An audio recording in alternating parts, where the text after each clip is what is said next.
that's something I hadn't thought about. Yeah. Mm-hmm. Yeah, that might be. Now, Edgewood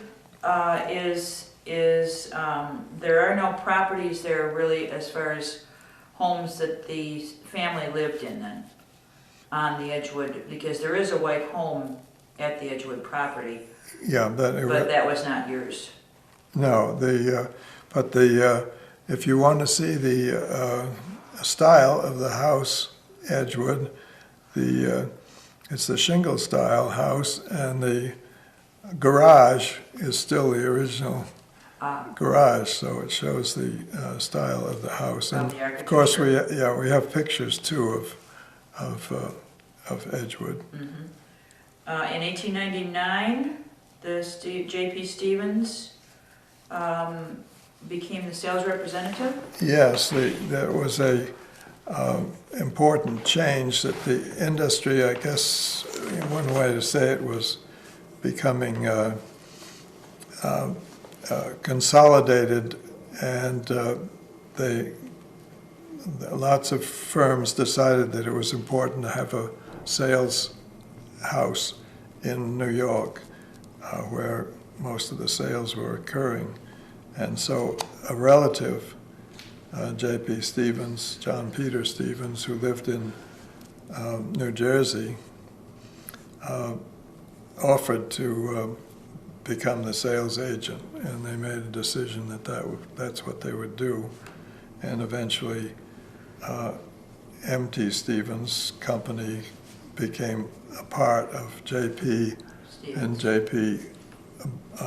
made arrangements with other textile producers and became a very large textile firm itself. I see. Now I see in 1922, upon the death of Samuel, his brother, Nathaniel was left in charge. Yes, he had depended upon having his brother, who was treasurer, but of course, when his brother Samuel, I should emphasize perhaps that Samuel, when Nathaniel moved up here to his father's house, Osgood Hill, then his brother Samuel moved to Edgewood, the house in Edgewood, and that's where I knew my grandmother, and we visited quite often in Edgewood in the old house there. So Samuel was your grandfather? Samuel was my grandfather, I see, that's right. I see. And what was your grandmother's name? It was Lucy. Okay. But we never knew her as Lucy, because of course she was always Grandmother Stevens. Right. We always went visiting, and we visited there in that house quite often, and then eventually her son, Uncle Abe took over the house when she died, and so we often visited Uncle Abe and his wife when they were married in the 30s. Mm-hmm. Okay. And how many children did they have? They had no children. Samuel and Lucy? Oh. No, Samuel and how many? Those are your... Samuel had 3 children.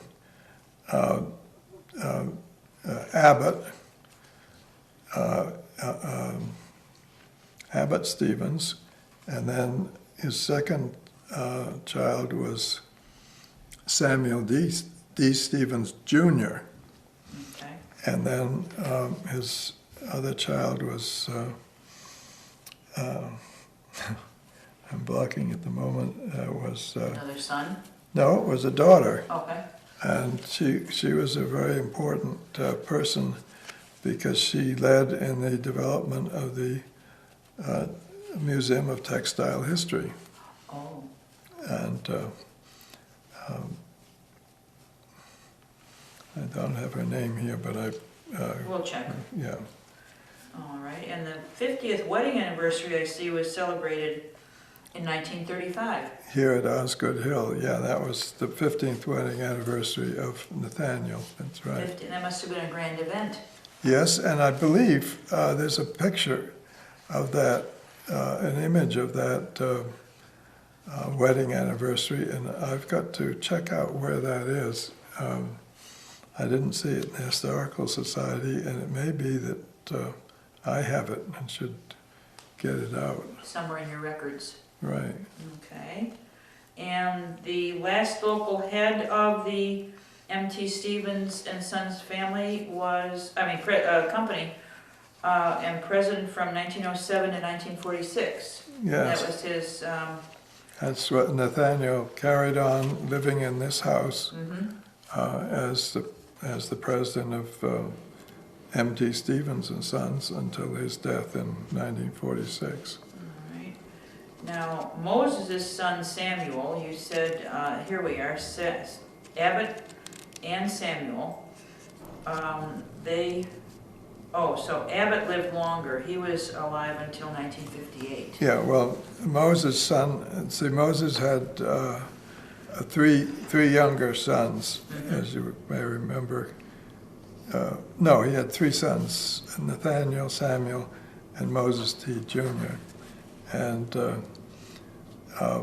Samuel, who lived in Edgewood, had, as I just mentioned, two sons and a daughter, Abbott, Samuel, my father, and aunt. Gosh, why I blocked the name at the moment. That's fine. And he was married to Lucy Amelia Abbott. Yeah, So, she was grandmother Stevens. mhm. And she lived until 1936. Yeah, And she was involved in Edgewood? she ran Edgewood. She was the person in charge of Edgewood after they were married. Let's see, they were married in 1885, so she ran Edgewood. The one thing I remember particularly about her as a young person was she had a wonderful Scotty dog, and when we went into dinner, the Scotty dog came rushing into the dining room and jumped up on a little settee beside the fireplace, and that was his place during the dinner. During dinner. And he knew what his place was. He was much loved. Well trained, and Oh, it was just perfect the way it worked. that's cute. Now, I see okay, we have that. The questions also, I have a few from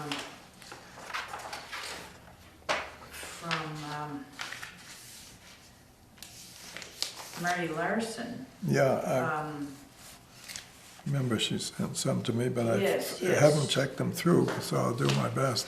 Yep, okay, well, they're simple, I think, here. She's told that mostly the people are interested in the daily life of the mansion, of the estate. This is here at Osgood At Hill. Osgood Yeah. Hill, right, And that's something that's pretty blank for me, because right. we were received as formal special guests, and in that we lived far away, we didn't come very often. And so other than having everything arranged properly, You saw it at with- its best we saw it as it was properly arranged, and we were for entertaining. greeted at the door and brought in and given tea. Mother liked tea, and so we usually came for tea. I see, I And see. And how did you come from Cambridge? Did you come by train? well, that was in the 30s, and Mother soon managed to learn how to drive. I've forgotten when she learned how to drive, but she was pretty able to get around. So she was a forward-thinking woman. Yeah, definitely. Mhm. Well, she had her own talents. That's a whole story in itself.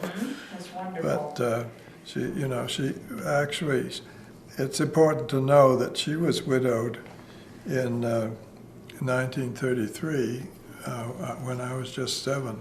Mhm. And so she had to carry on from then until her second marriage in 1941. To Buchanan Charles, I believe? Yeah, that's right. Yeah. Now, then your youngest sibling was very young. Well, yes, my sister Amy was born about 6 months before he died. Mhm. Was that an illness? It was cancer. Oh dear, yes. And then, did she come back here after that? Not too long after that? Well, the story of that is that they were married in 1921, and in that spring, before they were married,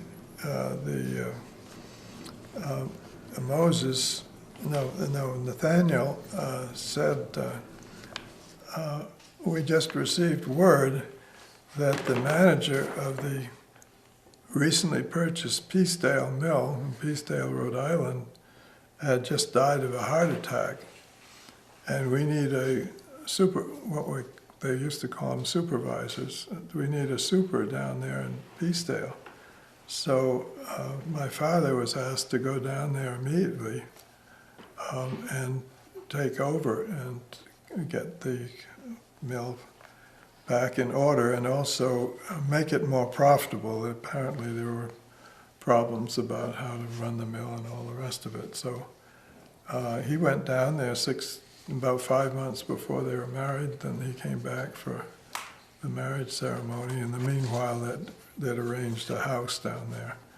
And then they moved down there for a good 2 years. And then they came back here in 1924 and built their own house, which we call Sunny Ridge, which was up in the woods behind Edgewood.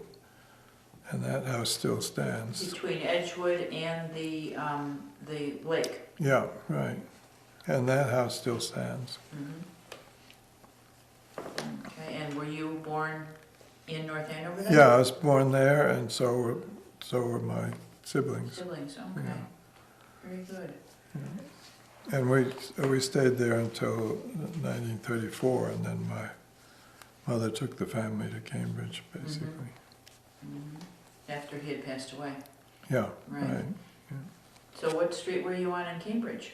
Brattle Street, I don't know whether you know that. Oh, Brattle. Yeah, Oh, yeah, very famous street. right. Well, Were you near the Longfellow House? no, it was up further up near, Okay, there was a park, Elmwood Park. It I was near see. the park. that would be convenient for playgrounds. Yeah, it was just Mhm. worked out well. How do you think you came upon wanting your vocation? What do you think led you to that? Well, that's a good long story. One of the things that happened when we came out to visit here in North Andover was, and even before we left North Andover, we kids were always taken down, at least the boys, 2 older boys were taken down to the farm, and we would see what was happening, and we could ride on one of the wagons, and we could see the milking in the dairy barn, and see how the manure was taken out and spread on the fields, and all the different operations. Was it a large dairy farm? Yeah, there were 60 cows milking. Was it And maybe that was Holstein or large. Guernsey? It was Guernsey, Guernsey, oh. golden Guernsey. Oh, they're beautiful. And of course, they had high butterfat content, and so at that time, that was supposed to be good, and also it allowed production of more butter. But of course now they're not considered good because they too much fat. Well, I don't know, some of the French and Italians still use a lot of butter and they seem very healthy. With that, yeah. Right. So anyway, the point is that I visited the farm as a kid, and then when Mother came out, she would let us go, we would probably say, oh, let's go to the farm and see what's going on. And so we visited down there. So it's quite possible that visiting the farm had an influence on Planted the my seed. choice. Yeah. Planted And the seed. the farm had been managed by my father, so there's a possibility that he had mentioned something about that. But I didn't really think about that until I was toward the end of my college career, and then Where, did you major in? I majored. Economics? No, in biology. Oh, in biology. Yeah, I liked science, and so I wanted a scientific career. And did you go in Michigan for school? No, I was, as an undergraduate, I was down at Princeton, Okay. and then I decided I didn't want to be in a laboratory the rest of my life. And so the question was, where else and what else? And the draft was on, and you couldn't make any plans until you got through because of the Korean War. And so I was in the Army for 2 years in Germany, fortunately. I see. And then when I got back, then I had to try to figure out what to do. And eventually, through a lot of chasing around and thinking about it, I decided to try agricultural economics as in the master's program at Cornell, Oh, okay. and that worked. So, Land Grant College, I believe Cornell was. yeah, right. It was Very good one of the thing. first ones. Yes, Ezra, Yeah. very wise man. Yeah, all right. Oh, well, thank you. Okay, great. I think that's enough for today, Bob. All right.